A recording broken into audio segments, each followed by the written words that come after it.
Vamos lá, nação, e o Flamengo impiedoso, hein? Atropelou o Maringá por 8-2 e a imprensa esportiva se rendeu ao Flamengo, se rendeu ao Pedro, se rendeu ao Gerson, ao técnico Jorge Sampaoli, e nós vamos analisar aqui nesse momento. Por isso, você gostou da vitória do Mengão? Escreva nos comentários aqui a sua análise, deixa o like no vídeo, seu like é muito importante, pois apoia o trabalho do nosso canal. Se você não é inscrito, se inscreva e ative o sino das notificações.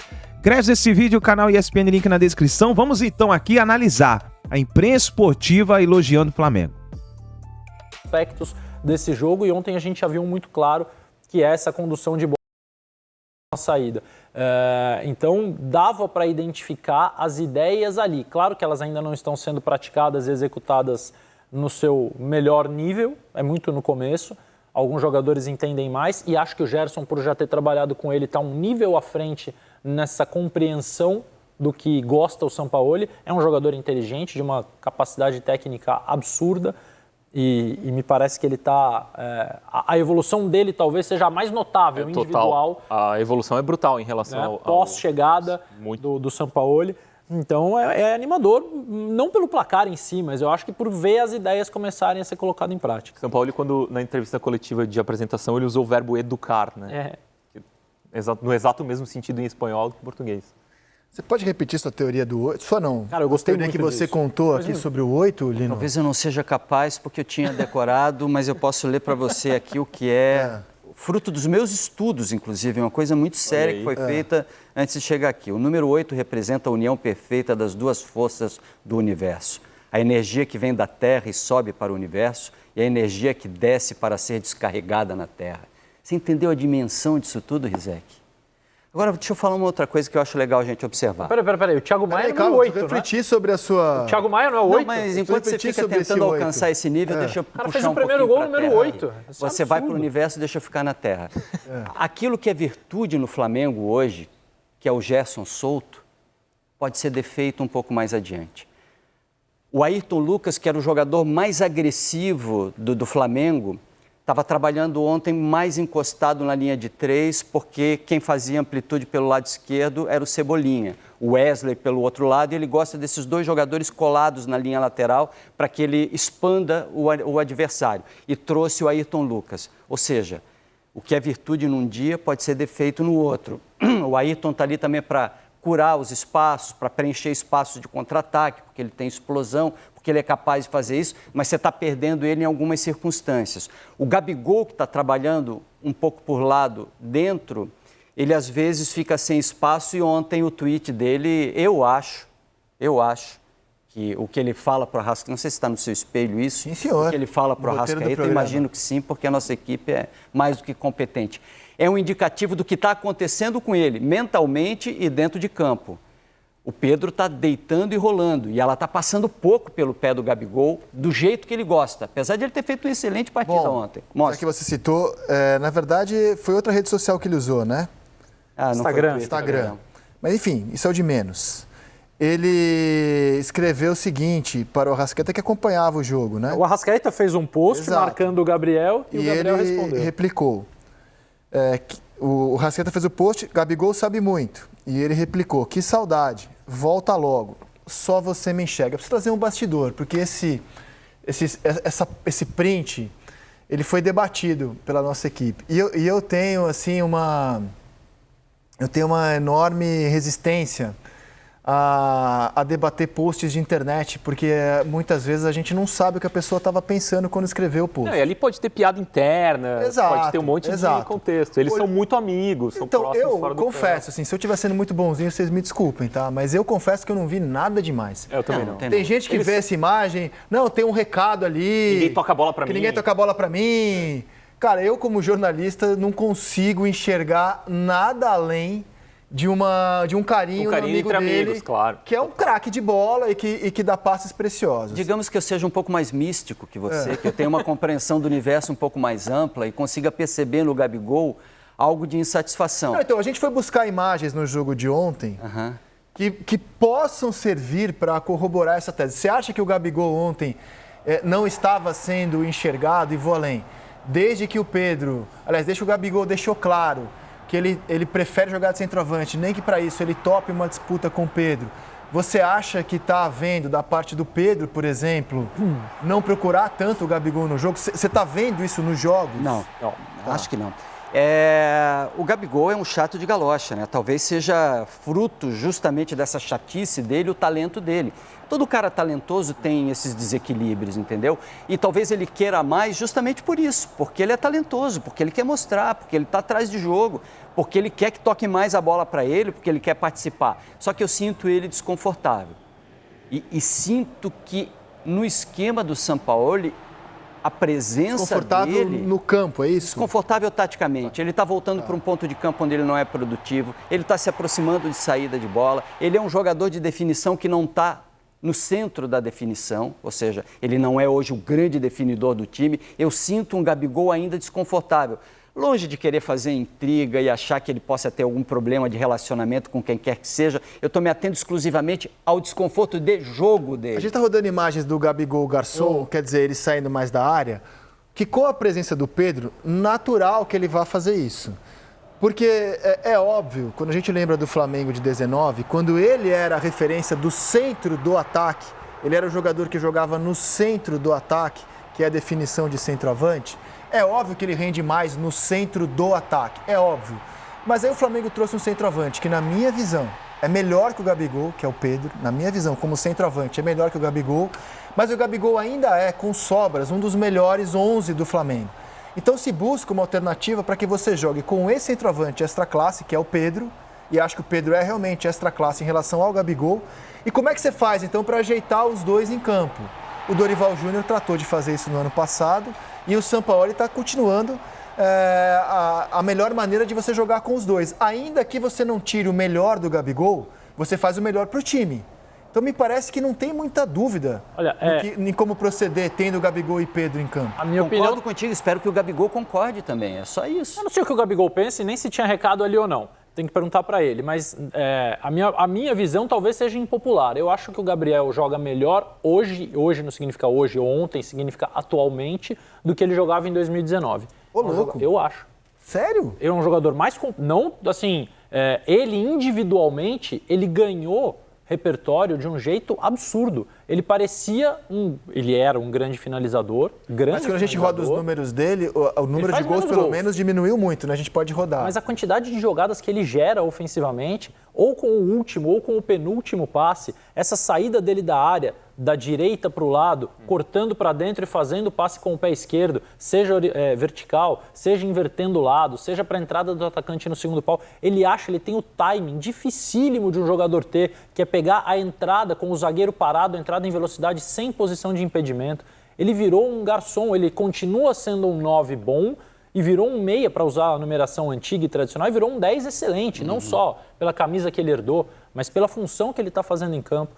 Acho que a presença dele junto com o Pedro era um problema com o Vitor Pereira quando parecia que a linha de 5 ia se instituir no Flamengo. Porque se você joga com 5 atrás, você não tem a capacidade de deixar a possibilidade de deixar 2 à frente. Um vai ter que correr para você fazer uma linha de 4 no meio. E aí o Gabriel tinha que fazer o lado, o Pedro ficava. Se você joga com linha de 4 se defendendo, como fez o Sampaoli, como fazia o Dorival, é perfeitamente possível tê-los em campo. E o Gabriel não vai falar aquilo que ele falou. Eu prefiro jogar na minha do que... Não, ele preferia isso, tenho essa convicção. No desenho de linha de 5 que o fazia voltar pelo lado direito. Nesse desenho que o Flamengo jogou ontem, é absolutamente plausível, acho que ele vai se sentir confortável, ele não vai ter que ir até a saída de bola, porque isso vai contra o que o Sampaoli pensa de futebol. O Sampaoli pensa que a bola tem que chegar ao Gabriel, o jogo de posição é isso, ele não vai querer que o Gabriel venha lá atrás buscar. Eu acho o cenário muito animador para ele, eu não sei o que ele quis dizer com o post. Mas você acha que ele se tornou um 10? 10 está na camisa dele, mas você acha que ele se tornou um 10? Das duas, uma. Ou ele vai botar o Arrascaeta no banco, ou ele vai para o banco do Arrascaeta. Aí é outra coisa. O Arrascaeta pode ser o substituto do Everton Ribeiro. Depende da forma como você vai querer jogar. Não jogava o Arrascaeta com os dois, com o Dorival? E o Everton Ribeiro também. E o Everton Ribeiro também. Aí o Everton sacrificava fisicamente. Tem o Bruno Henrique, ainda alguém vai ficar fora? Vai. Vamos esperar em algum jogo. Tem 80 jogos no ano. E o Cebolinha e tal. Esse elenco do Flamengo levou o Sampaoli a uma frase bombástica, que já eu mostro. Antes, já que eu mostrei os números do Gabigol, eu quero só mostrar os números do Pedro e opinar o seguinte. O Pedro é tão bom centroavante que ninguém vai discutir que o Gabigol é mais ídolo do que o Pedro. O Gabigol construiu uma idolatria maior que a do Pedro no Flamengo. Então, só sendo muito bom jogador para conseguir atuar na função do Gabigol, fazer o Gabigol mudar de função ou até ir para o banco, como aconteceu com o Vitor Pereira, é só com o futebol que o Pedro consegue fazer isso, porque ele não tem ainda, pelo menos, a idolatria do Gabigol. Ele marca um gol a cada 65 minutos no ano. Ele é, com sobras, o melhor centroavante do Brasil. E quando fica no banco, reclama. Oi? E quando ficou no banco, Gabigol. reclamou. O Pedro. O Pedro. Falou, né? Pedro quase se transferiu. Respeito, mas discordo. O que... reclamou respeitosamente. Respeitosamente, não tem. Não criou uma crise. Achei uma reclamação madura, assim. Não gostei, falou abertamente, não ofendeu ninguém, tudo certo. O que eu queria saber, eu acho que é um debate bom, é saber se o pedido que o Gabriel fez para o Vitor Pereira continua valendo para o Sampaoli. Eu quero jogar de 9. Eu aposto que não. Pois é, eu gostaria de ouvi-lo, queria saber o que ele deu esse truco e aí ele percebeu que se ele ficar dando esse truco, ele vai dançar, cara.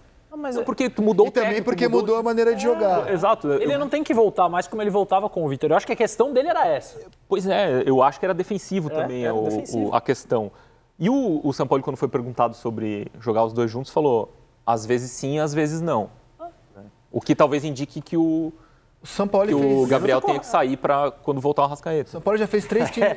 Essa discussão aí é deliciosa. O que vai fazer quarteto, né? O que vai fazer o São Paulo quando voltar o Arrascaeta, velho? Mas a discussão vai mudar o time todo. É boa. A gente falava do Corinthians há pouco. Acho que o Corinthians morre de inveja dessa discussão, desses problemas. Sem dúvida. Poxa, onde encaixar o Arrascaeta? Problema de rico. Onde encaixar o Bruno Henrique? Sim, problema de rico. Pô, que problema, hein? Que clube não quer ter um problema desse, lado desse carnaval, né? Essa fartura de opções. Problema de rico. O Sampaoli, ele usou 3 times já, né? Na primeira partida dele, ele colocou Marinho para jogar de ala. Na segunda, ele já mudou. Isso o Henrique Fernandes falou aqui, né? O quê? No dia que o Sampaoli foi contratado, falou, não esperem... Ele não vai repetir. Não tentem adivinhar o time do Sampaoli. Ontem, ele já tira o Vidal, coloca o Everton Cebolinha, tornando o Flamengo mais agressivo em relação ao que ele fez contra o Inter. O Everton Ribeiro. Ele tem muitas opções, dificilmente o Sampaoli fica repetindo o mesmo time, foi assim no Santos, foi assim no Galo, ele vai se adaptando a cada adversário, a cada esquema que ele acha o mais apropriado para aquele momento. E usou um termo ontem que está mexendo muito com o imaginário da torcida rubro-negra. Dá uma olhada. A superioridade no jogo foi muito grande. Nível de contundência por debaixo de 50%. O sea, o time pode ser mais contundente ainda. Então, tem que trabalhar muito aproveitamento de espaço, de ataque a espaço. O time tem que melhorar em la condição de permanecer en esta sintonía contra cualquier rival. Si no, seguramente tengamos avances, retrocesos, avances.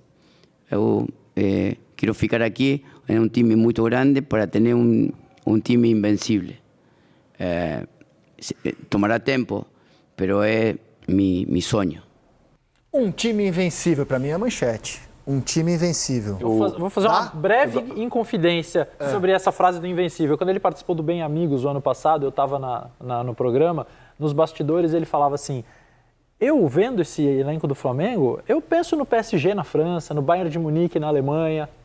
É o parâmetro que ele Vamos tirar o PSG porque o Flamengo quer ganhar Libertadores, né? Vamos tirar o PSG. Porque... Mas na Liga, nacionalmente, é o parâmetro que ele tem, que ele acha que pode atingir. Foi o que ele disse aqui, que com o tempo ele acredita que pode construir um time invencível. Eu gosto muito de ver a voz da torcida do GE, né? Que tem os torcedores. Eu não acho que o elenco do Flamengo equivale no Brasil como o PSG na França. Eu também não. Não acho. É o que ele diz. Acho que o Flamengo tem adversários próximos dele aqui no Brasil, coisa que o PSG não tem na França. Próximos. Mas eu penso que é um elenco destacadamente o melhor do Brasil, que tem condições de ser dominante, não invencível. Tem adversários melhores do que o PSG também. Não, e vai ter um desafio muito legal agora contra o Botafogo, hein? O jogo de lado do Botafogo, de saída em velocidade, é muito forte. O contra-ataque do Botafogo é realmente eficiente e é traço. O Botafogo joga assim. O Flamengo com um ala bem adiantado, o outro ala por dentro, ou quem sabe até abrindo também, com 3 caras por dentro. O Gerson indo, fica só Thiago Maia, precisa se preocupar muito com essa bola pelo lado. O Botafogo tem antídoto para enfrentar o Flamengo. Eu gosto de ver a voz da torcida, dos torcedores que o GE publica, e o do Flamengo é o Arthur Mullenberg, que é um cara muito engraçado. E ele tweetou o seguinte sobre essa frase: esse é o nível mínimo de humildade e coerência que exigimos de qualquer técnico do Flamengo.